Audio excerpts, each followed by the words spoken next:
In order to reach the surface of Venus before being destroyed, the Soviets redesigned the space probe to make it fall through the atmosphere more quickly. They added a cord to the parachute that would stop it from opening, allowing Venera to fall much faster. It was made of a material that would melt at 200 degrees, and so the parachute wouldn't open until the probe was much closer to the surface.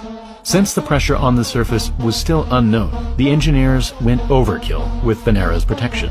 The walls were 2 times thicker, and the space probe could now withstand a pressure of 180 atmospheres.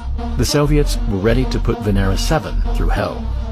As it hit the atmosphere, the lander slowed all the way down and deployed its parachute. The cord did its thing and allowed the space probe to quickly fall through Venus's thick atmosphere.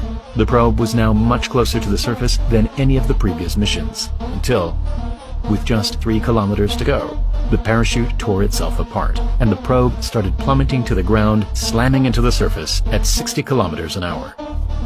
The Soviets had another failure on their hands, or so they thought.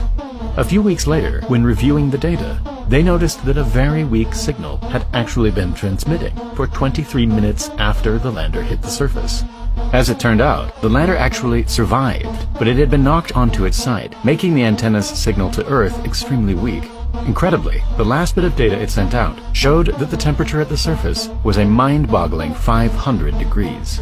Since temperature was now the main problem limiting their time on the surface, the engineers came up with a genius but simple cooling solution for Venera 8.